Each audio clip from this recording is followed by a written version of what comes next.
संजीव देसवाल जी कई बड़ी वारदातों पर अपनी नज़र रख चुके हैं, जिसमें सुशांत सिंह राजपूत की मौत का मामला हो, सैफ अली खान के घर पर हमले का मामला हो, श्रीदेवी की मौत हो। इन तमाम चीज़ों पर उन्होंने अपनी जांच की है।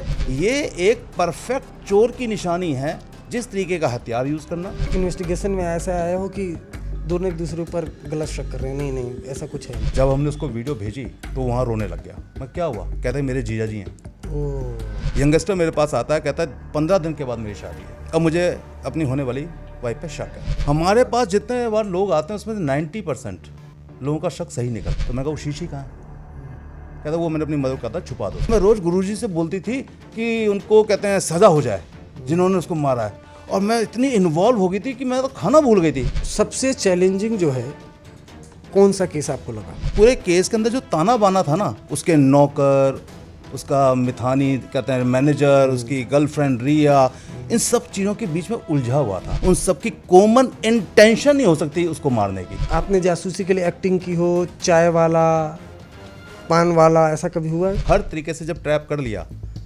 अरे मैं कहा देखना यार, कहता है एक मेरा दोस्त भी रुका हुआ है, मैं रात को जाना कोई 1 बजे के आसपास, ससुर जी का दरवाज़ा खटकाना, कोई तो आएगा बाहर, कहना बात करनी है। तो नेचुरली अब होने वाला दामाद 3 दिन के बाद बात करना चाहता है, कोई सीरियस मैटर, ये जब आधी रात को आया था तो जरूर आएगा।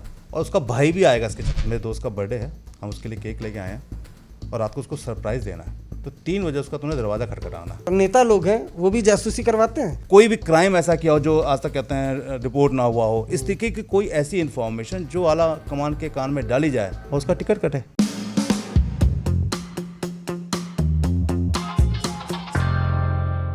नमस्कार, आज तक रेडियो के स्पेशल पॉडकास्ट में आपका स्वागत है और आप देख रहे हैं अपना पसंदीदा शो क्राइम ब्रांच। दोस्तों, आपने फिल्मों में कई जासूस देखे होंगे, लेकिन हम आपको आज असल जिंदगी के एक जासूस से मिलाएंगे। ये जासूस दिल्ली एनसीआर में रहते हैं, कई दशकों से जासूसी का काम कर रहे हैं। इनकी जासूस की एक बड़ी कंपनी है, उस कंपनी में आईबी, रॉ, सीबीआई से रिटायर हो चुके कई अधिकारी काम करते हैं। हमारे साथ संजीव देसवाल जी मौजूद हैं। संजीव देसवाल जी देश में हुई कई बड़ी घटनाओं, कई बड़ी वारदातों पर अपनी नज़र रख चुके हैं। उसकी अपनी पैरेलल जांच कर चुके हैं, जिसमें सुशांत सिंह राजपूत की मौत का मामला हो, सैफ अली खान के घर पर हमले का मामला हो, श्रीदेवी की मौत हो। इन तमाम चीज़ों पर उन्होंने अपनी जांच की है। संजीव जी, आपका बहुत बहुत स्वागत है। सबसे पहले हम बात उसी की कर लेते हैं जिसकी चर्चा आजकल इन दिनों काफ़ी ज़्यादा है। मुंबई के एक घर में एक चोर घुसता है और सैफ अली खान पर अटैक कर देता है। तो मेरा ये सवाल है कि आपको क्या लगता है, ये मामला क्या सिर्फ चोरी का ही है या चोरी से आगे का है? नंबर 1। नंबर 2, क्या जो मुंबई पुलिस ने आरोपी पकड़े हैं, सही आरोपी पकड़े हैं? अरविंद जी, अगर हम समझने की कोशिश करें तो इन्वेस्टिगेशन में जो हमें मीडिया के द्वारा या पुलिस के द्वारा जो भी इंफॉर्मेशन मिलती है, हम उसी के ऊपर अपना ताना बाना बुनते हैं और उसी के ऊपर हम अपनी राय रखते हैं। अगर हम सैफ अली खान के केस की बात करें तो हमें ये समझना होगा कि क्या ये कोई हत्या की कोशिश थी, क्या कोई चोरी की कोशिश थी, या बच्चे का किडनैप था, क्योंकि ऐसी स्टोरी बहुत चलती रही मीडिया के अंदर। अगर हम इसको और डेप्थ में जाते हैं तो क्या ये चोरी का मामला ही था या इन दोनों के अलावा कुछ और था? तो मुझे तो नहीं लगता कि ये हत्या का मामला हो सकता है, क्योंकि हत्या करने की कोशिश अगर कोई हत्यारा करेगा तो बहुत अच्छी प्लानिंग होनी चाहिए, उसके पास बहुत सॉफिस्टिकेटेड हथियार होने चाहिए। कम से कम ऐसा हथियार तो जरूर होना चाहिए जो बॉडी में जाते टूट ना जाए। ऐसा हथियार तो जरूर होना चाहिए। और मुझे नहीं लगता कि कोई ऐसा नाइफ बाजार से ना खरीद पाए इस देश के अंदर, तो इसलिए मैं इसे हत्या का मामला तो नहीं मानूंगा। अब बात आती है कि क्या बच्चे की किडनैपिंग की बात थी, तो क्या वो आरोपी जिसका खुद का वजन 50 किलो से ज़्यादा नहीं है और वो पाइप के द्वारा घुसता है, फिर सीढ़ी के द्वारा जाता है, फिर पाइप के द्वारा जाता है, फिर वो खिड़की का कहते हैं तोड़ के जंगला फिर अंदर एंट्री करता है, तो क्या आपको लगता है कि वो बच्चे को अपनी बैग के अंदर या अपने कंधे के ऊपर लाद कर नीचे आने वाला था उसी पाइप से, जिसके पास कोई व्हीकल नहीं है? तो क्या बाहर आके वो आराम से टैक्सी का इंतजार करता, बच्चे को ले जाता? तो किडनैपिंग भी कैसे हो सकती है? ये एक परफेक्ट चोर की निशानी है, जिस तरीके का हथियार यूज़ करना, जिस तरीके से नंगे पैर उस बिल्डिंग के अंदर घुसना, जिस तरीके से पाइप के द्वारा, सीढ़ी के द्वारा जंगले को तोड़ के अंदर घुसना, ये सब एक परफेक्ट चोर की कहते हैं प्रोफाइल है। तो हमें लगता है कि पुलिस अपना काम कर रही है और सही काम कर रही है, और ये चोर का ही मामला और ये परफेक्ट चोर की प्रोफाइल है। हाँ नहीं, लेकिन बहुत सारे सवाल इसमें उठ गए ना कि अब जैसे आपने बोला भाई, और बात सही भी है कि चक्कू अंदर घुस गया, और जो मेडिकल रिपोर्ट आई है उसमें बहुत मतलब मामूली इंजरी मार्क के निशान है। बिल्कुल तो बिल्कुल। उसमें चक्कू अटक कैसे जाएगा, तो बिल्कुल वाजिब से सवाल है। तो कुल मिला के आप ये मानते हैं कि ये चोरी का मामला है?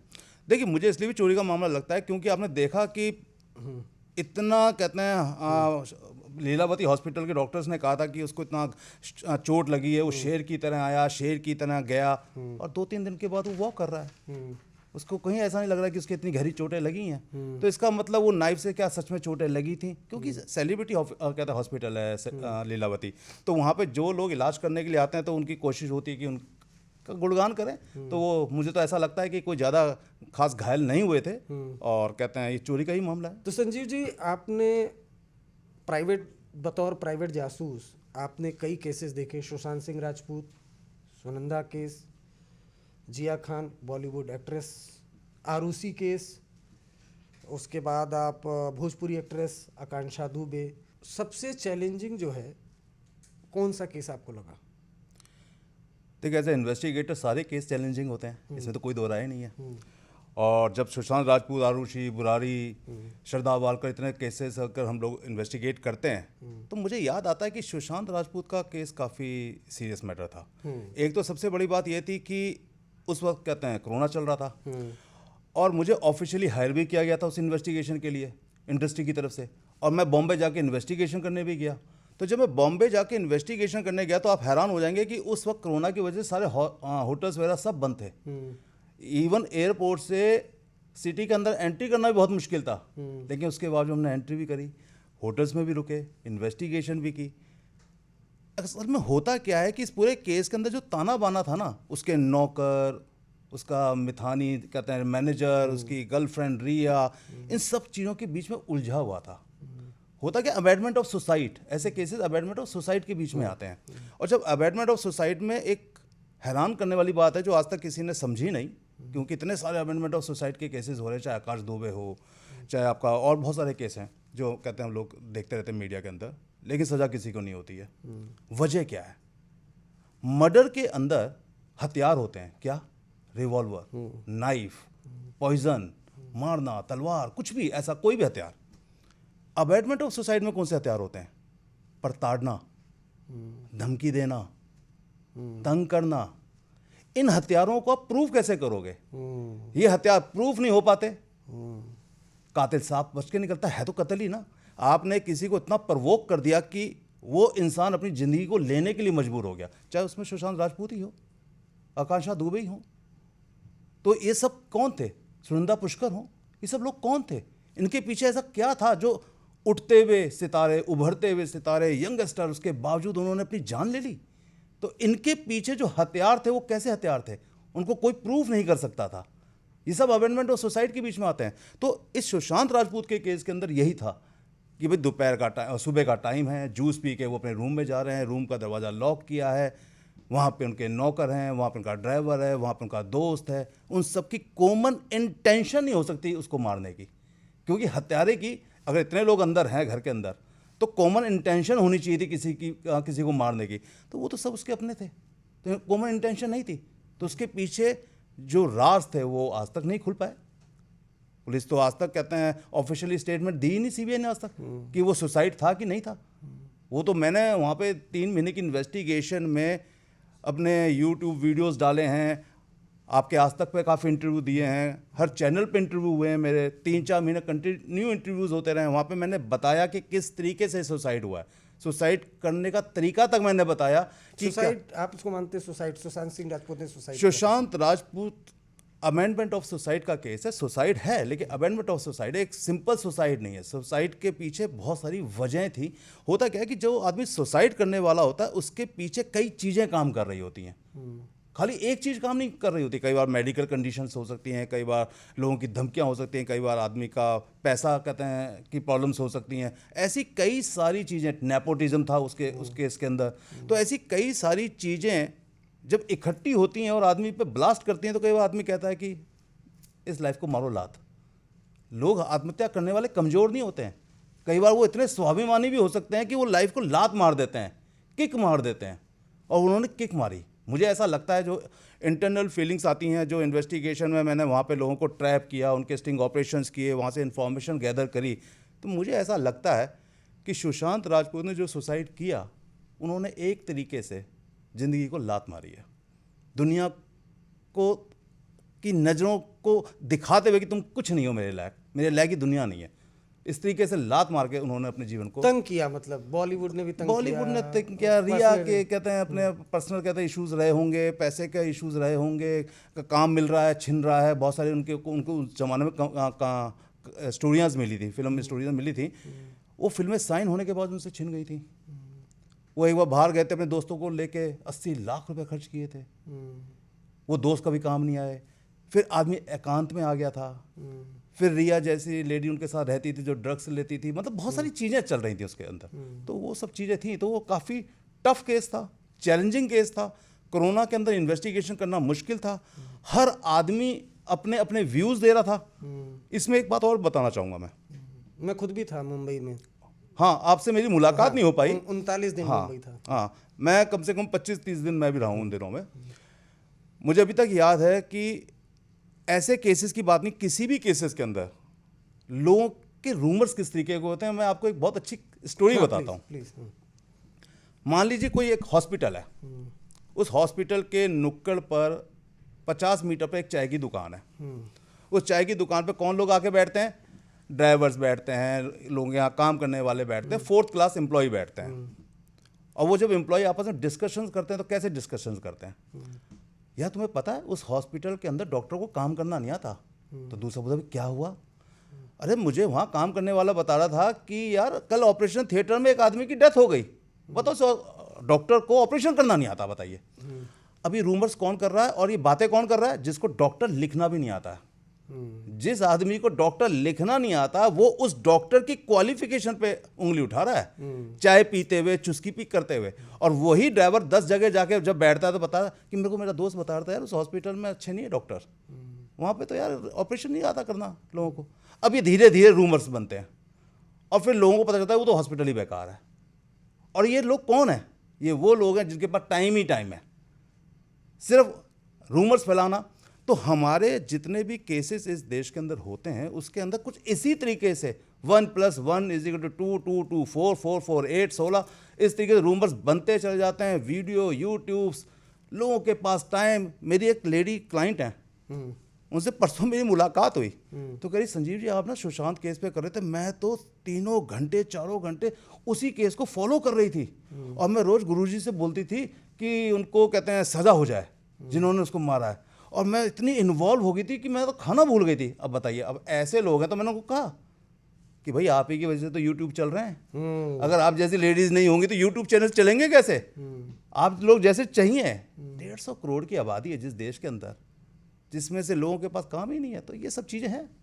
हाँ, मैं देखता हूँ आजकल कोई इंसिडेंट, आपने बहुत अच्छी बात की और उठाया भी कि कोई इंसिडेंट होता है उसको लेकर अपने अपने तरीके से, जब से अभी कोलकाता में हुआ था आरजीकर केस। बिल्कुल बिल्कुल बिल्कुल। अब वो इतना बड़ा कर दिया, उसको इतना बड़ा कर दिया, कितने लोग इन्वॉल्व कर दिए, इतने लोग इन्वॉल्व कर दिया। और मैं खुद भी कोलकाता गया, मैंने खुद इन्वेस्टिगेशन की, जो इन्वेस्टिगेशन किया था टीम उससे मिला।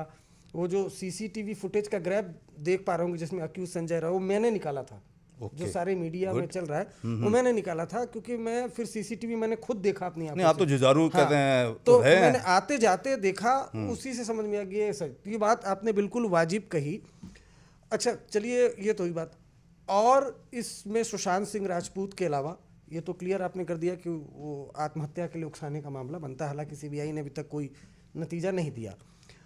और कौन सा ऐसा केस था इनमें से? अब महंत नरेंद्र गिरी, अब एक महंत हैं, पूजा पाठ करने वाले आदमी हैं, उनके घर में उनकी बॉडी लटकी हुई मिलती है, बहुत सारे पेजेस मिलते हैं जिसके अंदर लिखा जाता है कि मुझे क्या प्रॉब्लम है। उन्हीं का एक अनुयायी उनको ब्लैकमेल कर रहा है। लेकिन इन केसेस में एक ही माइनस पॉइंट है, ये सब अमेंडमेंट के केस होते हैं और इनके अंदर प्रूव करना बहुत मुश्किल होता है। और अभी तो सुप्रीम कोर्ट की एक रूलिंग आई है, सुप्रीम कोर्ट ने साफ कहा है कि ये ऑडियो वीडियो ही काफ़ी नहीं है किसी को कहते हैं ये कहने के लिए कि वो क्रिमिनल है, इसके अलावा भी एविडेंसेस चाहिए। तो मुझे नहीं लगता कि अबेंडमेंट ऑफ सुसाइड जैसे केसेस के अंदर आने वाले टाइम में सजाएं हो पाएंगी। और अगर आप पीछे का भी अगर कहते हैं बैकग्राउंड इतिहास भी देखते हैं तो उसमें भी लोगों को सजाएं नहीं हो पाती हैं। जिया खान में कहाँ हुआ, सूरत में जिया तो है, बड़ी हो गई। दिशा सालियान है, अब श्रीदेवी एक्सीडेंटल डेथ थी, अब नहीं पता कि क्या हुआ था। सुनंदा पुष्कर ओवरडोज की गोलियां थी या उन्होंने खाई थी या किसी ने दी थी, किसी को नहीं पता। तो ये जो सारी चीज़ें, ये केस खुलते क्यों नहीं है, ओपन क्यों नहीं होते? पुलिस के पास इतने सोर्सेस हैं। हमारे देश के अंदर पुलिस के ऊपर जो पॉलिटिक्स है ना, जो विपक्ष का बहुत कहते हैं इंटरफेयर है, वो सब इस केसों को कहीं ना कहीं खराब कर देता है। यहाँ प्रॉपर इन्वेस्टिगेशन नहीं होती है। मैंने जब दुबई अपना ऑफिस खोला हुआ था इन्वेस्टिगेशन का, तो वहाँ पे मैं पुलिस को काम करते हुए देखता था। वहाँ पुलिस फैक्ट के ऊपर काम करती है, यहाँ हमारे देश में रूमर्स के ऊपर काम करती है। किसी ने कह दिया कि उसकी हत्या करने आया था, तो अब हत्या पे काम चल रहा है। अरे भाई, जब आपको पुलिस ने कह दिया कि हमें हमारे रिकॉर्ड के अंदर इस अपराधी के जो सैफ अली के यहाँ घुसा था उसके फिंगरप्रिंट नहीं मिले हैं, तो इससे क्लियर होता है कि जब आपके डाटाबेस में नहीं है तो इसका मतलब ये अपराधी कहीं बाहर से आया होगा। और मैंने हर चैनल पे ये कहा कि ये अपराधी हो सकता है कि कहीं दूर से आया हो, जहाँ पे टीवी का, अखबार का कोई कहते हैं एक्सपोजर ना हो, इसलिए इसकी फ़ोटो नहीं समझ पा रहे हैं लोग। और सेकेंडली होता है बांग्लादेश से भी हो, और अंत में फिर बांग्लादेश को पकड़ा। और अब उसमें भी शक्लें नहीं मिल रही हैं, बहुत शक्लें नहीं मिल रही हैं। वो एक ऑप्शन है किसी की आइडेंटिफाई करना, किसी को एक ऑप्शन है आपकी पिक्चर, लेकिन उसके अलावा क्या फिंगरप्रिंट्स नहीं है, उसके फुटप्रिंट्स नहीं है? क्या जब उसने बॉडी में ब्लड कहते हैं चक्कू इंजेक्ट किया था तब उसकी वो चक्कू टूटा है, तो क्या हो सकता है उसके हाथ पे भी चोट लगी हो सकता है कि ब्लड उसके हाथ पे लगा हो, जब वो सीढ़ी से उतर रहा है तो उसके हाथ का ब्लड उस सीढ़ी पे लगा हो। ये सारी चीज़ें मैचिंग करने के लिए पुलिस अब सबको थोड़ी बताएगी इन्वेस्टिगेशन कि कैसे हम इन्वेस्टिगेशन करते हैं, और क्या हम अंत में एक दिन ऐसा आएगा कि वो बताएंगे कि हाँ ये क्रिमिनल है कि नहीं है। अच्छा, अभी आप बतौर जासूस, प्राइवेट जासूस, आपके पास किस किस तरह के केसेस आ रहे हैं? देखिए, जो पुलिस नहीं कर सकती, जैसे कि क्राइम होने की संभावना या किसी को किसी पे भी किसी तरीके का भी शक, वो केस हमारे पास आएंगे। होता क्या है कि मान लीजिए किसी के घर का, कोई परिवार का कोई बच्चा मिसप्लेस हो गया या कोई सदस्य कहीं चला गया है, तो पुलिस का एक प्रोसीजर है कि आप 48 घंटे बाद आइएगा, 24 घंटे बाद आइएगा। उससे पहले तो हम आपका केस ले ही नहीं सकते हैं। अब 24 और 48 घंटे में पता नहीं क्या क्या हो सकता है, एक लंबा टाइम है। लेकिन प्राइवेट डिटेक्टिव के पास जाते हैं तो वो जैसे ही आप मीटिंग करते हैं उसके बाद केस स्टार्ट हो जाता है, आपका इन्फॉर्मेशन मिलनी शुरू हो जाती हैं। तो प्राइवेट डिटेक्टिव्स के पास हर तरीके के केसेस आते हैं, इसमें कोई दो राय नहीं है कि कॉर्पोरेट सेक्टर से बहुत ज़्यादा केसेस आते हैं, मैट्रिमोनियल केसेस बहुत ज़्यादा आते हैं। यहाँ तक कि पुलिस जिस केसेस पे काम कर रही होती है वहाँ पे पुलिस की इन्वेस्टिगेशन से कई बार लोग खुश नहीं होते, उनके रवैये से खुश नहीं होते, उनके काम करने के तरीके से खुश नहीं होते, तब वो हमारे पास आ जाते हैं कि आप इसमें एविडेंस क्रिएट करिए, आप इसमें एविडेंस लाइए, ताकि हम उनके सीनियर ऑफिसर को दिखाएं कि आईओ कैसे काम नहीं कर रहा, आईओ क्यों काम नहीं कर रहा। क्योंकि अब पुलिस है तो मदद के लिए, प्राइवेट डिटेक्टिव, मीडिया, पुलिस, इस सोसाइटी की मदद के लिए हैं। बस मदद करने के तरीके अलग हो सकते हैं, है मदद ही। आप लोग अवेयर कर रहे हैं, हम लोगों के शक दूर कर रहे हैं, पुलिस उनको शक, अब कहते हैं शक, क्राइम होने के बाद उनको सजा करा रही है, सब मदद ही कर रहे हैं, इसमें कोई दो राय नहीं है। अच्छा, आपने अभी शक की बात की, किस किस तरह के शक? गर्लफ्रेंड को बॉयफ्रेंड पे शक है, बॉयफ्रेंड को गर्लफ्रेंड पे शक है, तो ऐसा भी होता है? इस तरह का भी केसेस है? ये देखिए, जहाँ सोसाइटी है, सोसाइटी दो लोगों से चल रही है, एक मेल और एक फीमेल। तो मेल और फीमेल के आसपास जितनी भी दुनिया घूम रही है, जब शादी हुई वहीं से प्रॉब्लम स्टार्ट हो जाती है कई बार। तो हस्बैंड को अपनी वाइफ पे शक है या वाइफ को अपने हस्बैंड पे शक है। शादी हो गई, बच्चे हो गए, बच्चे बड़े हो गए, अब बच्चे कहाँ जाते हैं, बच्चे क्या करते हैं, उन पे शक है। और आगे निकल गए तो पता चला कि जब हम कंपनी चला रहे हैं, काम कर रहे हैं, हमें अपने डायरेक्टर पे शक है, हमें अपने एम्प्लॉयज़ पे शक है। तो कहने का मतलब कि मेल और फीमेल के चारों तरफ दुनिया घूम रही है, और इन्हीं के साथ जितनी प्रॉब्लम्स हैं उन सब पे इन्वेस्टिगेशंस होती हैं। अच्छा, एक्स्ट्रा मैरिटल अफेयर के केसेस आते हैं आपके पास कि उसमें भाई एक्स्ट्रा मैरिटल अफेयर है तो उसकी इन्वेस्टिगेशन करनी? ऐसे केसेस आप ये समझ लीजिए कि कम से कम रोज की 10 से 15 इंक्वायरी हैं। अच्छा। क्योंकि हमारे देश के अंदर ये जो मोबाइल है इसने बहुत प्रॉब्लम क्रिएट कर दी है, क्योंकि लोग मोबाइल पे काम कर रहे हैं या फेयर कर रहे हैं, ये लोग समझ नहीं पाते हैं। रात को कई बार क्या होता है कि आप अपने घर में बैठे हैं, मोबाइल पे काम कर रहे हैं, तो काम भी कर रहे हो सकते हैं, लेकिन ये भी हो सकता है कि आप अफेयर भी कर रहे हो। तो उस कंडीशन में क्या होगा, पार्टनर को शक होगा ना कि आप पार्टनर को क्वालिटी टाइम नहीं दे रहे हैं। अगर आप पार्टनर को क्वालिटी टाइम नहीं दे रहे हैं तो नेचुरली पार्टनर तो कुछ तो सोचेगा कि कहीं तो कोई गड़बड़ है। अब पार्टनर अगर कहता है कि मेरे को अपना मोबाइल दिखाओ, तो वहाँ पे हस्बैंड की ईगो भी आ सकती है, वाइफ की ईगो भी आ सकती है। वो ये भी कह सकता है कि यार हद हो गई, शक क्यों कर रही हो मेरे ऊपर या शक कर रहे हो मेरे ऊपर। अब वहाँ जहाँ ईगो आ गई तो उस ईगो को शांत भी रखना है, सच्चाई भी जाननी है। पुलिस के पास आप जा नहीं सकते हो, इतना पर्सनल मैटर दोस्तों से आप बोल नहीं सकते हो, फैमिली से बात कर नहीं सकते, तो आपके पास कौन बचता है? Private detective. प्राइवेट डिटेक्टिव कम से कम आपकी उस प्रॉब्लम को सॉल्व तो कर देंगे ना। ऐसे बहुत सारे केसेस आते हैं, कई बार तो इतनी तकलीफ होती है। मैं ऐसे प्रोफेशन के अंदर हूँ, एक अकेला ये प्रोफेशन इस दुनिया के अंदर जो सोसाइटी के ताने बाने, सोसाइटी की जो कमजोरियां हैं, सबको साफ साफ दिखाता है। चाहे फिर रिश्तों को तार तार होते देखना हो, दोस्त को दगा दे रहा हो, बिजनेसमैन अपने पार्टनर, अपने राइवल्स के वजह से अपने ही कहते हैं डॉक्टर्स को प्रॉब्लम कर रहे हो, एम्प्लॉय झूठ बोल रहे हो। सिर्फ एक ये प्रोफेशन है, और दुनिया का सबसे पुराना प्रोफेशन जो हिंदुस्तान में शुरू हुआ था। प्राइवेट डिटेक्टिव प्रोफेशन दुनिया के सबसे पुराने प्रोफेशनों में से एक है, जो हिंदुस्तान में शुरू हुआ था, जिसे 320 BC में आचार्य चाणक्य जी ने शुरू किया था।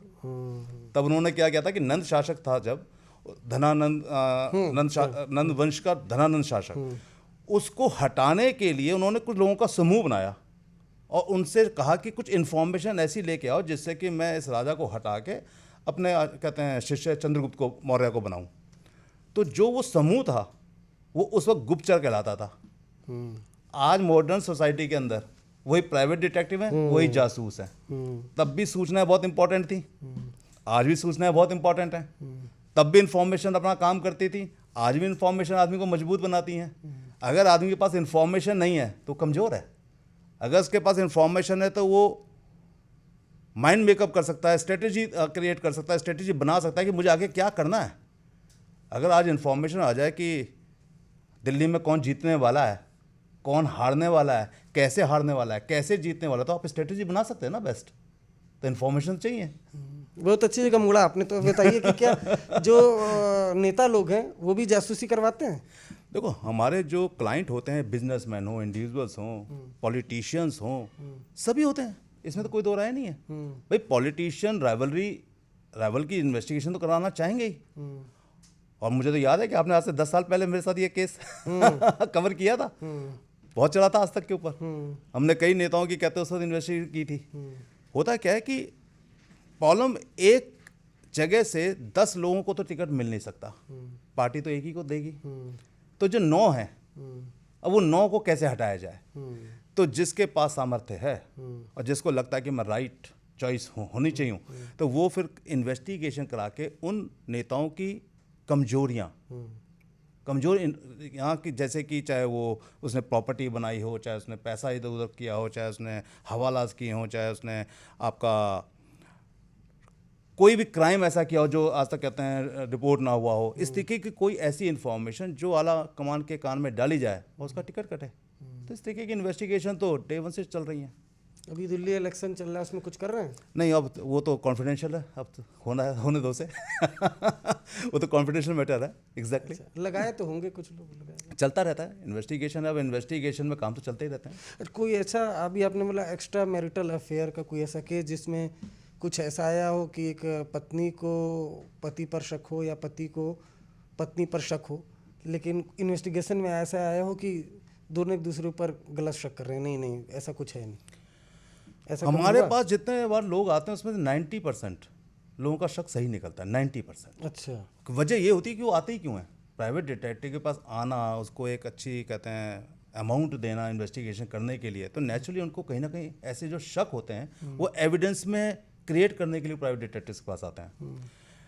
मुझे केस याद आ रहा है, इसमें मर्डर भी है, इसमें और कोर्ट में चल रहा है अभी केस वो, एक क्लाइंट ने किसी क्लाइंट ने हमारा रेफरेंस दिया था, कोई सीनियर पुलिस ऑफिसर थे, उन्होंने रेफरेंस दिया कि प्राइवेट डिटेक्टिव देशवा से मिल लो तो शायद आपकी ये समस्या सॉल्व हो जाए।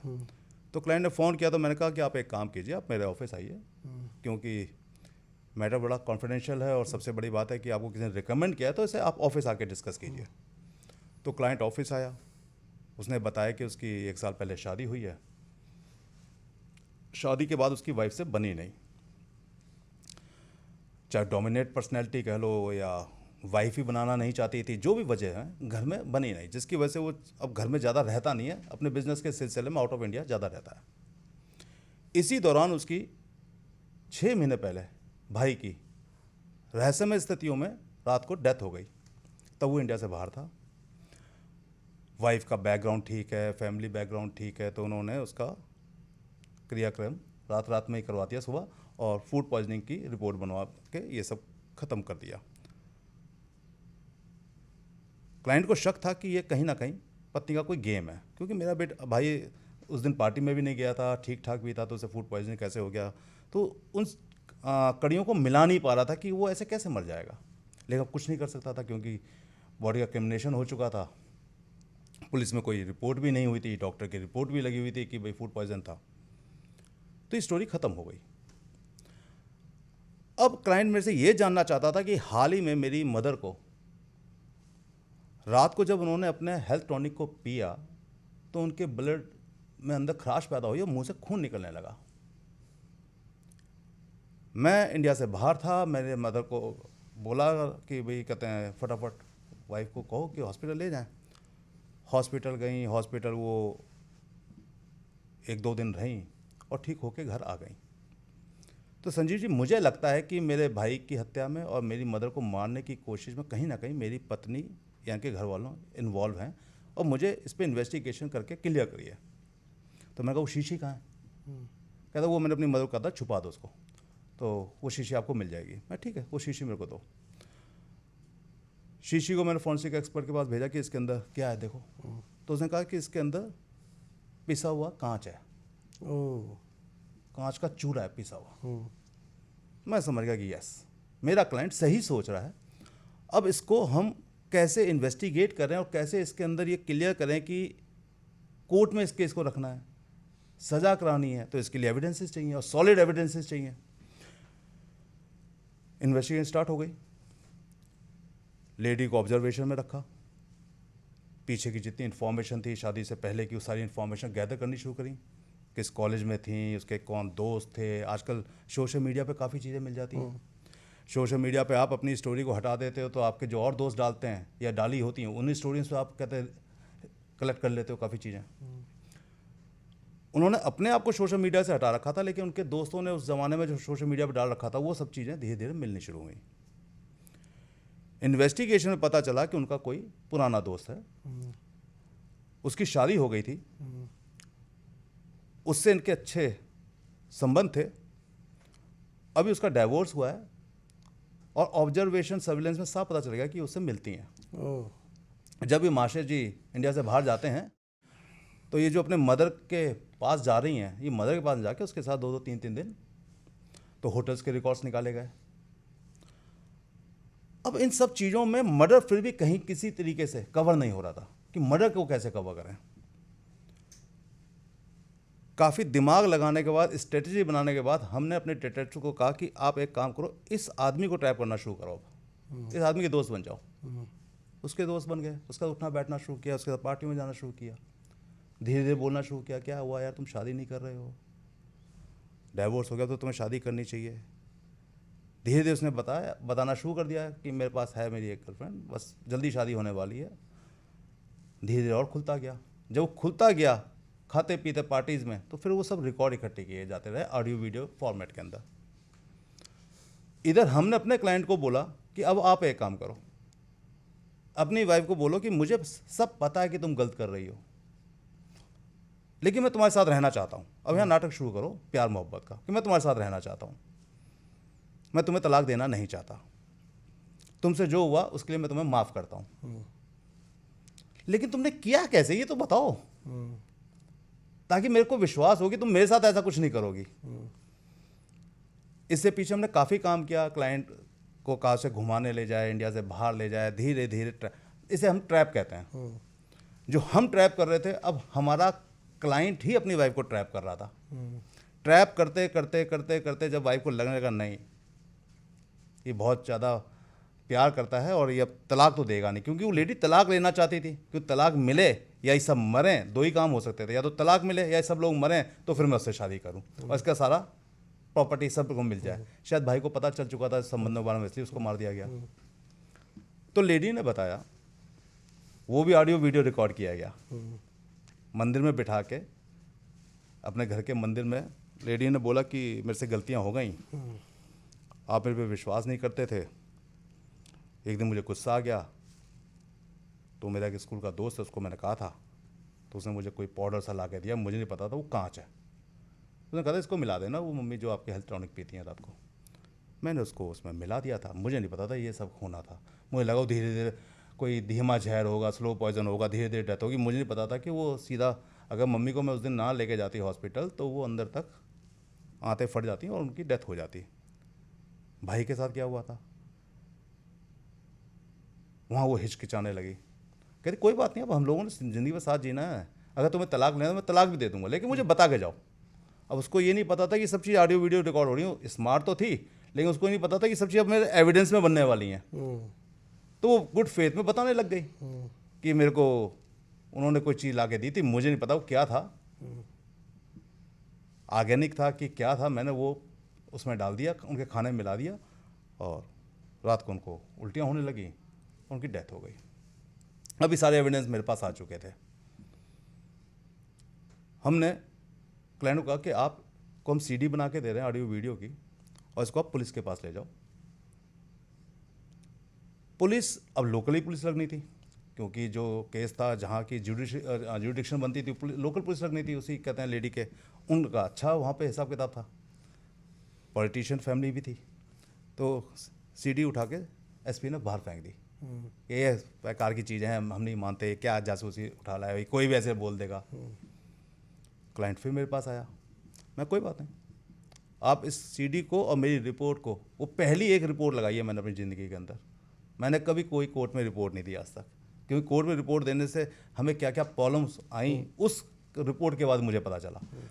तो वो सीडी और रिपोर्ट लेके उन्होंने कोर्ट में एप्लीकेशन लगा दी, कोर्ट से जुडिक्शन आई कि इमीडिएटली आप एफआईआर इस पर लॉन्च करो, उसको लेडी को गिरफ्तार करें। लेडी गिरफ्तार हुई, हमारे पास फ़ोन आने शुरू हो गए, 10 लाख ले लो, 50 लाख रुपए ले लो अपनी रिपोर्ट को। अब ये पॉसिबल नहीं है, ना तो आपका एथिकली पॉसिबल है, ना लॉजिकली पॉसिबल है, कि आपने जो अपने मुंह से कह दिया, जो रिपोर्ट लगा दी वो ले नहीं सकते, और एथिकल आप ऐसा कर नहीं सकते हो। आपके क्लाइंट ने आपको 10 रुपये भी दिया, कोई 100 रुपये भी दे रहा, तो कोई मतलब नहीं रह जाता। तो मैंने कहा कि आपका फ़ोन आ गया, टेप हो गया, अगर दोबारा फ़ोन आया तो मैं ये रिकॉर्ड भी कोर्ट में लगा दूंगा कि आप मेरे को धमकी दे रहे हो। तो वो कोर्ट में आज भी केस चल रहा है, मेरा चीफ हो चुका है, बयान भी हो गया, चीफ भी हो गया, अब देखते हैं क्या होता है। तो ऐसे ऐसे केस, ऐसी ऐसी चीज़ें हम जब लाइफ में देखते हैं तो रिश्ते काफ़ी ना डगमगाते हुए लगते हैं, लेकिन कहीं हमें मजबूत भी करते हैं। बहुत अच्छी दुनिया भी है, बहुत अच्छे दोस्त भी हैं, बहुत अच्छे लोग भी हैं, मेरी अपनी भी फैमिली है, मेरे अपने बच्चे भी हैं, मैं देखता हूँ दोनों सिक्के हैं, तभी शायद लाइफ बैलेंस है, दुनिया बैलेंस है। बहुत अच्छे लोग हैं, बहुत ख़राब लोग हैं। ऐसे ऐसे एक केस और बताता हूँ अगर आप सुनना चाहें तो। अरे बिल्कुल। एक यंगस्टर मेरे पास आता है, कहता है 15 दिन के बाद मेरी शादी है। अब मुझे अपनी होने वाली वाइफ पे शक है, फ्रेंडशिप पे शक है। तो मैं कहता तो बहुत लेट आए आप, 15 दिन में मैं ऐसा क्या निकाल लूँगा। कहते मुझे कुछ नहीं पता, मेरे को बस आप 15 दिन में जो भी मिले वही ला के दे दीजिए, क्लियर तो हो कम से कम कि मुझे आगे बढ़ना है कि नहीं बढ़ना। तो मैं कहा ठीक है, मैं आपसे कोई प्रॉमिस नहीं करता, लेकिन जो भी 15 दिन की इन्वेस्टिगेशन में मुझे दिखेगा वो मैं आपको बता देता हूँ। हमने इमीडिएटली उसी दिन से उस लेडी की इन्वेस्टिगेशन शुरू कर दी। वो लेडी एक अच्छी कंपनी में जॉब कर रही थी, ठंडा मौसम था, बाहर धूप में लंच के टाइम वो सब बाहर आ जाते थे। तो एक कोई सीनियर था, उसके साथ इस तरीके का बैठना, इस तरीके से बात करना, वो हमें कहीं शक पैदा कर रहा था। हम अपने क्लाइंट को बोलते थे कि अब फ़ोन मारो, क्योंकि फ़ोन नहीं उठाती थी उनका। वो जब भी बहुत ज़्यादा फ़ोन मारो तो एक ही बात बोलती थी, मैं बिज़ी हूँ, आपको पता है मैं मीटिंग से बैठी हूँ, बार फ़ोन करते हो, मैं कंपनी में काम कर रही हूँ, ये तरीका ठीक नहीं है। तो इस तरीके से वो उसको इग्नोर करती थी। तो मैं कहा अभी फ़ोन मारो, तो वो सामने हमारे दिख रही है। तो क्लाइंट फ़ोन मार रहा है, वो देख रही है, साइड में रख रही है, देख रही है, फिर उसको भी दिखा रही है, रख रही है। अब हमारा शक मजबूत होने लगा। अगले दिन हमने शाम को देखा कि वो लेडी उसी मेल के साथ एक अच्छे रेस्टोरेंट में बैठी हुई है, और जैसे हम लोग बैठे हुए नीचे से एक दूसरे को टच कर रहे हैं, रोमांटिक नेचर। अब हमारा इन्वेस्टिगेशन 35 इयर्स का एक्सपीरियंस है, तो हम समझ जाते हैं कि किस तरीके की मूवमेंट है ये। तो वो सस्पिशियस मूवमेंट हमें लगी, तो हमने इमीडिएटली क्लाइंट को बोला कि अब एक बार फिर फ़ोन मारो, मैं इसको रिकॉर्ड में ले रहा हूँ, मेरा वीडियो चल रहा है, आप भी वीडियो देखो दूसरे मोबाइल पे, मैं यूट्यूब पे आपको कर रहा हूँ फ़ोन, आप भी देखो व्हाट्सएप पे, और मैं आपको दिखा रहा हूँ, और दूसरे फ़ोन से फ़ोन मारो, देखो क्या करती है। उसने फ़ोन मारा, वो देख रही है, उसको दिखा रही है, मुस्कुरा रहे हैं, फिर रख देते हैं। उसने फ़ोन नहीं उठाया। मैंने कहा आप फ़ोन मारते रहो, देखते हैं क्या होता है, मैक्सिमम क्या होगा देखते हैं। उसने 8-10 बार फ़ोन मारा, तो उसने झुंझला के कि मैं मीटिंग हॉल में बैठी हूँ, ये वो डांटना शुरू कर दिया। तो उसने बोला ठीक है सॉरी, ओके, मुझे कुछ बात करनी थी, कुछ खरीदना था, तो इसलिए पूछा था, कोई बात नहीं, मैं रख देता हूँ। रख दिया उसने। कह सर ऐसे ऐसे बात हो रही है संजीव जी। मैं ठीक है, मैं अब आपको वीडियोज़ भेज रहा हूँ, फ़ोटोज़ भेज रहा हूँ, मुझे बताओ ये आदमी कौन है, शायद आप इसे जानते हो। अब यहाँ पे बहुत चौंकाने वाली बात थी। जब हमने उसको वीडियो भेजी तो वहाँ रोने लग गया। मैं क्या हुआ? कहते हैं मेरे जीजा जी हैं, मेरे सगे जीजा जी हैं। I am surprised, seriously I am surprised. मैंने कहा कजिन जीजा जी या सगे जीजा जी? कहते मेरी एक ही बहन है, उसके ये हस्बैंड है, और ये मेरे जीजा जी हैं, और मेरे जीजा जी ने ही रिश्ता करवाया है, और इस लड़की को मेरे जीजा ने ही मिलवाया था। अब मैं बहुत परेशान हो गया। मैंने कहा अगर मैं ये एविडेंस दिखाता हूँ, और ये एविडेंस अगर ये अपने घर में दिखाते हैं तो शायद रिश्ता नहीं तोड़ेंगे। वो कहेंगे कि भाई जीजा तो था, इन्होंने नौकरी लगवाई थी, तो इतना तो फैमिलियर हो सकता है, इन्जॉय बैठ के खा पी सकते हैं, ऑफिस में काम करते हैं, उसके सीनियर हैं, तो उसमें कहीं इंटीमेसी, सॉलिड इंटीमेसी नज़र नहीं आ रही थी जिसके बिहार पे आप अपने रिश्ते को तोड़ सकें। अब वहाँ मैं बहुत टेंशन में था, क्योंकि हम लोग कई बार ना बहुत इन्वॉल्व हो जाते हैं अपने क्लाइंट के साथ, अपने केस के साथ, क्योंकि ऐसा रहता है फैमिली है, वो उसको बचाना है, पैसा भी दिया है उसने। अगर उसकी शादी होगी तो मुझे पता है यही शादी एक दिन क्राइम में बदलेगी। जो क्राइम होते हैं वो ऐसी अडल्ट्री में ही होते हैं, क्योंकि घर के अंदर आ जाएगी लेडी, तो ये कहीं ना कहीं क्राइम होना है। हो सकता है भाई को मरवा दे, कहीं बहन को मरवा दे। यहाँ 2-2 कत्ल हो सकते थे कि लड़का अपनी बहन को, बीवी को मार दे तो उसकी बहन गई, बीवी अपने पति को मार दे तो उसका भाई गया। तो मतलब कहीं ना कहीं क्राइम होना है। हमें अपनी टीम को कहा सारे काम छोड़ दो, इसको तो एक्सपोज करना ही करना, चाहे कुछ भी हो जाए। हमने 24 आवर्स उनके ऊपर नजर रखनी शुरू कर दी। शादी से 4 दिन पहले, शायद मेरा लक, क्योंकि मुझे ऐसा लगता है कि मैं पैशनेट प्राइवेट डिटेक्टिव हूं, लेकिन मुझे भगवान ने इसमें मेरा साथ देते हैं। हुआ भी यही। 4 दिन बाद मेरा क्लाइंट कहता है कि वो कहीं बाहर जा रहे हैं, उनकी कंपनी का कोई फंक्शन है, तो ये दोनों ही बाहर जा रहे हैं, पूरी कंपनी के 10-20 लोग बाहर जा रहे हैं, और 5 स्टार होटल में बुकिंग है। मैं कहा ओके, आप मुझे होटल बताइए। उन्होंने होटल बताया। हमने होटल में इमीडिएटली फ़ोन किया कि मैं किसी और कंपनी का बन के, कि मैं इस कंपनी का वाइस प्रेसिडेंट बोल रहा हूँ, और आपकी कंपनी, मेरी कंपनी का आपके यहाँ इवेंट रखना चाहता हूँ मैं इस डेट पे, जिस डेट पे वो जा रहे थे। तो क्या इस इवेंट डेट पर कोई और भी इवेंट आपकी किसी कंपनी का तो नहीं होने वाला आपके यहाँ पे? क्योंकि मुझे पहले पता होना चाहिए, तभी मैं आपकी कंपनी को हायर करूँगा, आपके होटल को लूँगा। तो इमीडिएटली उन्होंने चेक किया, क्या नहीं, इन दिनों में इन डेट्स पे किसी भी कंपनी का कोई इवेंट नहीं है। और कंपनी बहुत बड़ी थी, वो अमेरिकन कंपनी थी, उसका इवेंट अगर हो रहा होगा तो सबको पता था, एचआर को पूरा पता था। तो एचआर ने मुझे कंफर्म किया कि हमारी कंपनी में किसी भी, हमने कंपनी का नाम नहीं लिया, किसी भी कंपनी का कोई इवेंट नहीं हो रहा है, तो आपके लिए डेट है, आप बताइए। तो मैं ठीक है, फिर मैं आपसे पर्सनली आके मिलता हूँ और हम लोग बुकिंग करते हैं। और ये कह के मैंने फ़ोन रख दिया और समझ गया कि हाँ, कंफर्म हो गया कि हाँ नहीं मिल रहा है। मैंने कहा कि अभी कल निकलेंगे सुबह, क्योंकि उसने लेडी ने बोल दिया कि हम सुबह निकल जाएंगे, बस आएगी, बस से जाना है, कंपनी ने एक बस हायर की है और उसी में वॉल्वो, उसी में सब जाएंगे। हमने 24 आवर्स जब नज़र रखी तो देखते क्या है कि मेल जो हमारा सब्जेक्ट 1 है वो अपनी मर्सिडीज़ लेके निकलता है और फीमेल सब्जेक्ट 2 वो ऑटो में अपना सामान रख के, घर के पास ही थी कंपनी, और कंपनी ना आके एक जगह खड़ी हो जाती है, कार रुकती है, इसमें सामान रखा जाता है, हम सब वीडियो रिकॉर्ड कर रहे हैं क्योंकि इसमें एविडेंस सॉलिड चाहिए थी, और गाड़ी जा रही है। टोल पे हम लोगों से क्या गलती होती है, क्योंकि इन्वेस्टिगेशन में आप कोई भगवान नहीं है, सर्कमस्टेंसेस के अकॉर्डिंग कभी भी आपसे कोई भी गलती हो सकती है, और कई बार गलती ना भी हो तो सर्कमस्टेंस आपके अकॉर्डिंग नहीं हो सकती हैं। तो अब तो कहते हैं आपका टोल पे कार्ड वगैरह चलते हैं, तब कैश चलता था, फास्टैग नहीं थे।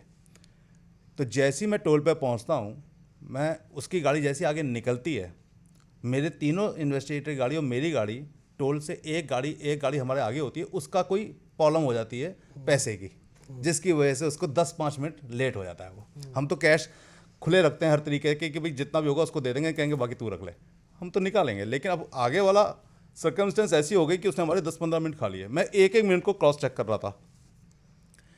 जैसी हमारी गाड़ी क्रॉस हुई तो मैंने कहा उसकी गाड़ी पूरे 22 मिनट पहले क्रॉस हुई है, 60 की भी अगर स्पीड से चलेगा तो 22 किलोमीटर आगे जा चुका है ये हमारे से, और 80 की स्पीड से चलेगा तो इतने किलोमीटर। ये हमने टाइमलाइन एग्जैक्ट बनाई और मैंने गाड़ी को भगाना शुरू किया, क्योंकि मुझे गाड़ी उससे दुगनी स्पीड से चलानी पड़ेगी तभी मैं उसको पकड़ सकता हूँ।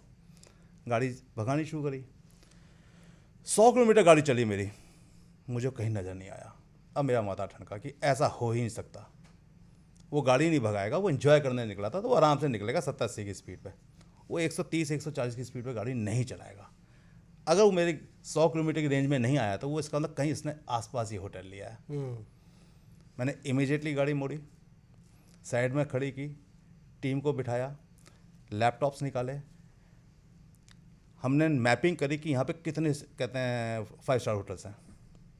इमीडिएटली हमें 10 होटल्स देखे, 10 के नंबर लिए, सबको मिलाना वहीं से शुरू किया कि रूम चाहिए, और मेरे दोस्त का बर्थडे है, वो आपके यहाँ चेक इन कर गया होगा, उसका ये नाम है, अपनी वाइफ के साथ। तो हर जगह से क्रॉस होना शुरू हुआ, और एक होटल ने कहा हाँ अभी आधा घंटे पहले उन्होंने चेक इन किया है। ओके डन, मैं ठीक है, इज़ ओके। तो रूम है आपके पास? हाँ है, ठीक है, हम पहुँच रहे हैं। मैंने टीम को कहा तुम सब जाओ, अब यहाँ इतने आदमी जरूरत नहीं है, अब मैं तुम्हें रात को बुलाऊंगा। और मैं इमीडिएटली होटल 2 स्टाफ के साथ पहुँच गया। होटल में जैसे हम एंट्री किए तो होता क्या, कई 5 स्टार होटल्स के अंदर ना जब आप एंट्री करते हैं तो गेट के ऊपर भी सिक्योरिटी गार्ड गाड़ियों के नंबर दिखता है। तो मैं कहा और एक बार कंफर्म कर लेते हैं, कहीं ऐसा ना हो कि उसी नाम का कोई और आदमी चेक इन कर गया हो। तो गाड़ी उसकी वीआईपी गाड़ी थी, नंबर भी वीआईपी था। मैंने बोला यार वो मेरा एक दोस्त आया, बता देखना, वो आया तो नंबर कुछ और बोल के ऐसे मैंने देख लिया कि हाँ वो नंबर लिखा हुआ है जो मेरे सब्जेक्ट का है। मैं कहा ओके, अब कंफर्म हो गया, रिकन्फर्म हो गया कि 100% गाड़ी यहाँ गई है। हम अंदर पहुँच गए, होटल लिया। जैसे ही होटल लिया तो मैंने उनको बोला कि हाँ मेरा दोस्त चेक इन कर गया था, तो कौन सा रूम नंबर है? तो कहता मैं आपकी बात करा देता हूँ। वो जैसी बात फ़ोन करने, मैंने नहीं वो मेरे पे नंबर है, मैं बात कर लूँगा, क्योंकि केस ख़राब हो जाता। तो मैंने नहीं, मैं बात कर लूँगा। तो उन्होंने ठीक है। हमने अपना रूम लिया, मुझे पता था 2 दिन ठहरेंगे, क्योंकि बातचीत हो गई थी कि 2 दिन के लिए इनका इवेंट है, तो मैं कहा 2 दिन ठहरेंगे, अब आराम से इनको रात को छापा मारते हैं। अब होटल में अब आप कहते हो ना इन्वेस्टिगेशन में क्या टेक्निक्स हैं, अब वो टेक्निक आप इसमें समझेंगे, कहेंगे वाह क्या टेक्निक्स हैं। आपको ट्रैप करना आना चाहिए। दोपहर को मैं बार में पहुंचा, बार में बियर ली, जो बार टेंडर था उससे मैंने बुलाया। मैं कहा कोई लड़का अच्छा सा बताओ, मेरा एक होटल बन रहा है यहाँ पे, और मेरे को होटल में आप जैसे लोग चाहिए, स्मार्ट। धीरे धीरे वो ट्रैप होने लगा। मैंने उसको उसी वक्त 2000 रुपये दिए टिप में, वो और इम्प्रेस हुआ। उसके बाद फिर मैं वापस अपने रूम में आ गया ये बात करके, फिर शाम को बार में जाके बैठ गया, फिर ऑर्डर किया, फिर उससे बात शुरू कि यार तुमने बताया नहीं, कोई लड़का अच्छा सा बताओ यार। कहता है सर आप कितनी सेल, अब हर आदमी को अपनी सैलरी कम ही लगती है इस दुनिया के अंदर, ये एक माइनस पॉइंट है ये।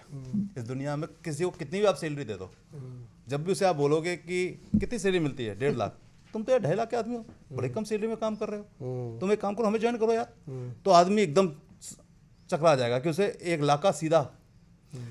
तो मैंने कहा कि आपको कितनी सैलरी मिल रही है, तो उसने एक सैलरी बताई। मैं कहा तो बहुत कम सैलरी मिल रही है। कहते सर 5 स्टार होटल में ऐसे ही देते हैं शुरुआत में। मैं नहीं यार तुम तो काम बहुत अच्छा करते हो, तुम्हारा दोपहर को काम देखा था, मैं रिकमेंडेशन करूँगा तुम्हारे लिए।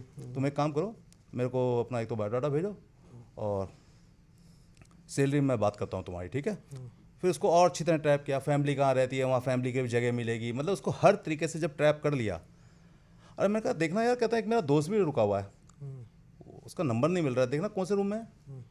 अब होता क्या है, आपको एक बहुत अच्छी बात बताऊँ, 5 स्टार होटल के अंदर किसी भी गेस्ट के बारे में अगर आपको पता करना हो, ये मुझे बताना नहीं चाहिए लेकिन अब तो लोग बहुत स्मार्ट हो गए हैं, एक किचन के अंदर, एक रेस्टोरेंट के अंदर, एक बार के अंदर, एक स्विमिंग पूल के अंदर पूरी गेस्ट की रिपोर्ट होती है। अगर आप स्विमिंग पूल में जाएंगे तो स्विमिंग पूल में पूरा का पूरा उनके पास चार्ट होता है कि हमारे यहाँ कितने गेस्ट रुके हुए हैं, क्योंकि कई गेस्ट स्विमिंग पूल के कहते हैं वो नहीं होते हैं तो भी आ जाते हैं, तो वो चेक कर लेते हैं कि साइन कर लीजिए, देख लेते हैं। रेस्टोरेंट में कई लोगों को ब्रेकफास्ट अलाउड नहीं होती है तब भी आ जाते हैं, तो वो उनके पास डाटा होता है। बार के अंदर सारा, क्योंकि सारे के सारे कंप्यूटर्स एक दूसरे से अटैच होते हैं, तो उसने मुझे देख के बताया कि रूम नंबर दिस। मैं ठीक है चलो आ जाएगा यार, कोई बात नहीं। बात को यहाँ से आपको घुमाना भी है ताकि उसके माइंड में वो रह ना जाए। तो फिर दूसरी स्टोरी स्टार्ट कर दी ताकि वो बात उसके यहाँ से डिलीट हो जाए। अगर आपने वहाँ पे बात खत्म कर दी और आप निकल गए तो वो लास्ट बात है उसके दिमाग में कहीं ना कहीं रह जाएगी।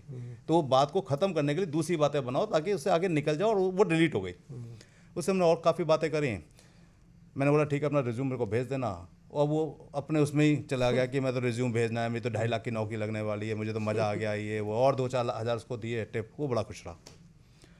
शाम को मैंने अपने क्लाइंट को फ़ोन किया कि बॉस अपने दोस्तों को, लड़की के पिता को, लड़की के भाई को, सबको लेके आना है। कहता है सर वो कैसे लेके आऊँ, मैं वो भी टेक्निक बता देता हूँ मैं आपको, चिंता क्यों करते हो। कहता बताइए। मैं रात को जाना कोई 1 बजे के आसपास, ससुर जी का दरवाज़ा खटकाना, कोई तो आएगा बाहर, कहना बात करनी है। तो नेचुरली अब होने वाला दामाद 3 दिन के बाद बात करना चाहता है, कोई सीरियस मैटर, ये जब आधी रात को आया था तो जरूर आएगा, और उसका भाई भी आएगा इसके चक्कर में कि भाई पिता क्या बात हो गई, तो भाई भी आएगा। दोनों को बिठाना गाड़ी में, कहना गाड़ी में बैठ के बात करते हैं। जब वो गाड़ी में बैठ जाएंगे तब कहना एक बार मोबाइल दे दो अपना। जब वो मोबाइल दे देंगे तो बस फिर वो ना होटल चल रहे हैं वहीं बात करेंगे आपसे, फिर वो कुछ नहीं कहेंगे आपको कि कोई किडनैप नहीं हो रहे हैं। वो उन्हें पता है कि आप होने वाले दामाद हो। और वही हुआ, उन्होंने अपनी गाड़ी में बिठाया।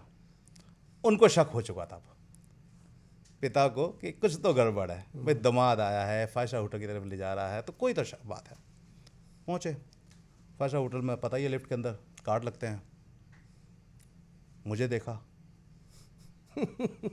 थोड़ा सा शक पकाया, वो उसे लगा कि यार कोई आदमी अलग सा लग रहा है सस्पिशियस, के साथ 4-5 आदमी है। मैंने भी अपनी टीम बुला ली थी, 8-10 लड़कों, रूम भी बुक कर लिए थे, क्योंकि सबको ऐसे आप आधी रात को इतने लोग नहीं घूम सकते थे लॉबी के अंदर।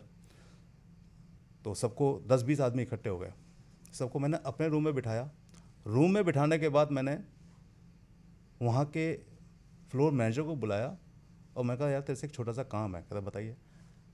मेरे दोस्त का बर्थडे है, हम उसके लिए केक लेके आए हैं और रात को उसको सरप्राइज़ देना है, तो 3 बजे उसका तुमने दरवाज़ा खटखटाना है, क्योंकि वो आई से देख लेगा तो दरवाज़ा नहीं खोलेगा, मैं देख के गालियाँ और देगा। तेरे को देख के तो रूम सर्विस करके दरवाज़ा खुलवाएगा तो सरप्राइज़ देंगे। तो कहता है पक्की बात, मैं हाँ मैं ये पकड़ 10,000 पे 10,000 तेरे को बाद में देंगे। उसको 10,000 दे दिए। 2:30 बजे हमने उसको कहा कि आजा भाई, वो आ गया। रूम सर्विस अंदर से गंदी सी गाली देके आया वो। जैसे उसने दरवाज़ा खोला मैंने रूम सर्विस वाले को पुश किया और टक टक टक टक सारे अंदर। अब तो आप समझदार हो कि सारे अंदर थे तो क्या अंदर का दृश्य होगा। तो उसके पिता ने मेरे को देखा और हाथ जोड़े कि कैमरा बंद कर दो। मैं ठीक है, मैंने कहा बच्चों सब कैमरा बंद कर दो। वो सब सक पकाए हुए थे, रजाई डाल दी उसने अपनी उस लेडी के ऊपर, खुद अंडरगारमेंट में था तो पैंट पहनने लग गया। तो बड़ा दृश्य तकलीफ देने लायक था।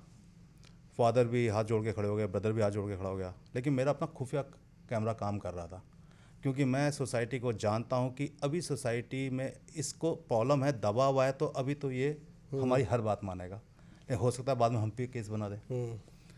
तो मैंने अपना खुफिया कैमरा ऑन रखा हुआ था, जिसमें उसके फादर की बातें हैं, उसके ब्रदर की बातें हैं, एक दूसरे को गाली गलौज करना, लड़की को खड़ी हो जा, कपड़े पहन, ये कर वो कर, हम बाहर खड़े हैं, इस तरीके की सारी बातें रिकॉर्ड हो रही थी। वैसे भी एविडेंस बहुत थी, क्योंकि रुके हुए थे, सीसीटीवी थे, तो सामने एविडेंस होटल के सीसीटीवी थे, एविडेंस सामने है। तो सारे वो थे। हम लोग बाहर आए, मैंने उसके फादर को एक ही बात बोली, मैंने कहा बच्चे निकम्मे होते हैं, मानते हैं, लेकिन आपको पता था शायद क्योंकि बच्ची ज़्यादा निकम्मी है। मेरे क्लाइंट को फंसाने की जरूरत नहीं थी।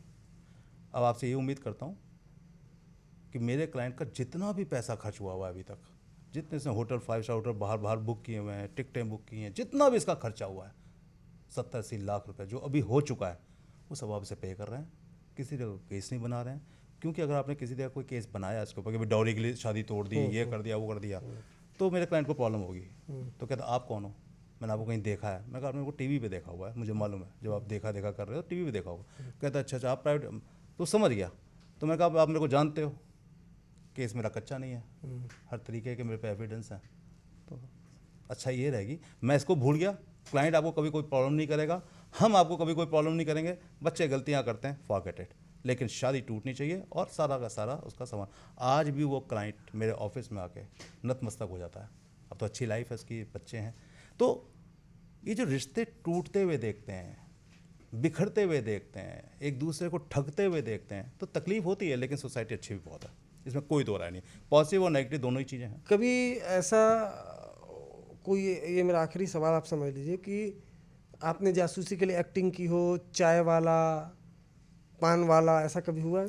देखो, इन्वेस्टिगेशन के अंदर जब आप इंफॉर्मेशन गैदर करते हो तो नेचुरली आप अपने आप को प्राइवेट डिटेक्टिव या पुलिस वाला कह के तो नहीं करोगे, तो कोई ना कोई आपको भेज तो बनाना ही पड़ता है। अब इस वक्त मैं प्राइवेट डिटेक्टिव बन के बैठा हुआ हूँ, हैट हटा देता हूँ, टाई हटा देता हूँ, तो मैं डॉक्टर भी हो सकता हूँ, मैं लेक्चरर भी हो सकता हूँ, मैं दूसरे कपड़े पहन ले तो मैं पुलिस वाला भी बन सकता हूँ। तो ये सारी की सारी चीज़ें ट्रैप करने के लिए इम्पॉर्टेंट हैं कि आपके ऊपर कौन सा किरदार जचेगा। अब मैं किसी को ये नहीं बोल सकता कि मैं चाय बनाने वाला हूँ, कि मेरी पर्सनैलिटी चाय बनाने वाली तो नहीं लगती कम से कम। मैं किसी को, मैं किसी का ड्राइवर हूँ तो भी नहीं मानेगा। लेकिन अगर ये मैं कहूँगा कि मैं लेक्चरर हूँ, कॉलेज में पढ़ाता हूँ, मैं डॉक्टर हूँ, तो वो एक बार मान लेगा। तो डॉक्टर मान लेगा, लेक्चरर मान लेगा। अगर मेरी इन्वेस्टिगेशन के अंदर वो किरदार काम कर रहा है तो काम होगा, और अगर नहीं कर रहा तो मेरे पास ऐसे 20 डिटेक्टिव हैं जिनको उसी किरदार में डालना जरूरी है जिस किरदार से इन्फॉर्मेशन मिल सकती है। मतलब हम लोग फिल्मों में देखते थे कि जासूस पीछा कर रहा है, चुपके से फोटो खींच रहा है, इस तरह के कई फिल्मों में हमने देखे। ऐसा भी होता है, पीछा करते हैं? देखो, सर्विलेंस, ऑब्जर्वेशन, इन्वेस्टिगेशन का मेन काम है। Without observation, without surveillance, without ये सब किए आपको इन्फॉर्मेशन नहीं मिलेंगी। और एक बेस्ट प्राइवेट डिटेक्टिव के अंदर आपके अंदर कई चीज़ें होनी चाहिए। कॉन्फिडेंस होना चाहिए आपके अंदर, आपको एनालिसिस टेक्निक होनी चाहिए आपके अंदर, आपके अंदर पेशेंस होने चाहिए, रिस्क टेकिंग क्वालिटीज़ होनी चाहिए, आपके अंदर क्विक डिसीजन लेने की पावर्स होनी चाहिए। क्विक डिसीजन लेने की पावर से अगर आप समझें, तो मैंने एक प्राइवेट डिटेक्टिव, कोई आया मेरे पास कि मुझे प्राइवेट डिटेक्टिव बना दीजिए। मैं मानता हूं कि प्राइवेट डिटेक्टिव बॉर्न होते हैं, पैदाइशी होते हैं। आप उनको बेहतर बना सकते हैं, लेकिन किसी को प्राइवेट डिटेक्टिव बना दें, ये कह के वो प्राइवेट डिटेक्टिव नहीं था बना दें, ये पॉसिबल नहीं है। जैसे डायमंड को निखार कर उसको और कीमती, बेशकीमती बनाया जा सकता है, लेकिन आप कहें कि मैं पत्थर को डायमंड बना दूंगा, ये पॉसिबल ही नहीं है। तो मैंने एक डिटेक्टिव को भेजा कि आप डिटेक्टिव बनना चाहते हो, एक इन्फॉर्मेशन लेके आओ। कहता बताइए। मैं इस प्रॉपर्टी में एक लेडी रहती है जिसका नाम नीता सिन्हा है, बस ये पता करना है वो वहाँ रहती हैं कि नहीं रहती हैं। हमने अपनी एक लेडी को वहाँ खड़ा कर दिया कि जब ये पूछा होगा तब तुम पहुँच जाना कि मैं नीता सिन्हा हूँ, तो देखना है क्या करता है। तो वही हुआ। तो जैसे डिटेक्टिव ने पूछा कि मेरे एक दोस्त थी, वो यहाँ रहती थी, तो आजकल रह रही, मुझे उनसे मिलना था, नीता से मिलना था। कहता नीता? तो नीता तो मैं ही हूँ। अब दो सिचुएशन है, ये सर्कमस्टेंस है, क्विक डिसीजन लेने का टाइम है। दो सिचुएशन है कि अब नीता तो सामने ही खड़ी जिसके बारे में आप पूछ रहे हो, नीता तो आपको जानती ही नहीं है, तो आप कैसे बोलोगे कि मेरे को तुमसे मिलना था। तो नीता तो उसे पकड़ लेगी, भाई कौन है, तो कहाँ से आया, मुझे मेरे बारे में क्यों पूछा था, बैठ यहाँ पे। और दूसरा क्विक डिसीजन क्या था, अच्छा नीता मिश्रा हैं आप, तो कहीं नहीं मैं नीता सिन्हा हूँ, कहते नहीं मैं तो नीता मिश्रा को ढूंढ रहा हूँ। अभी निकलने का रास्ता था, वहाँ से निकलने का रास्ता था। तो ये जो आपकी स्मार्टनेस है, ये जो क्विक डिसीजन लेने की क्वालिटीज़ हैं, ये आपके अंदर बॉर्न है, पैदाइशी हैं। कहते हैं ना कि किसी को आप कहते हैं किसी भी चीज़ में नहीं डाल सकते, हर आदमी के अंदर एक क्वालिटी होती है, उस क्वालिटी का जिस दिन उस इंसान को पता चल जाता है वो बेहतर हो जाता है। मैं डे वन से डिटेक्टिव हूँ। आफ्टर ग्रेजुएशन मैंने सिर्फ और सिर्फ इन्वेस्टिगेशन ही की है, मैंने कहीं कोई नौकरी ही नहीं की किसी की, मैंने इन्वेस्टिगेशन में भी किसी की नौकरी नहीं की इस दुनिया के अंदर। हर डिटेक्टिव मशरूम डिटेक्टिव है, किसी ना किसी के यहाँ से सीख के आया। मैं एक अकेला ऐसा इस दुनिया के अंदर जासूस हूँ जिसने कभी किसी की नौकरी ही नहीं की, किसी जासूस कंपनी में काम ही नहीं किया। ये मेरी अपनी मास्टरी है। संजीव जी, आप ऐसी बातें बता रहे हैं कि वो सुनने का मन रहा, और जिस तरह के केसेस आपने बताए ख़ास तौर से रिश्तों को लेकर, वो तो सुन के हम भी चौंक गए। हालांकि आप बेहतर काम कर रहे हैं, कई रिश्तों को आपने बचाया जैसा कि आपने बताया, और कई बड़े अपराध होने से एक तरीके से कहें तो बचाया। आप हमारे शो में आए, आपका बहुत बहुत शुक्रिया। तो रियल लाइफ जासूस से मिलकर आपको कैसा लगा? संजीव देसवाल जी की आपकी बातें, इनकी जो बातें हैं वो आपको कैसी लगी, कमेंट बॉक्स में ज़रूर लिखिएगा। शुक्रिया।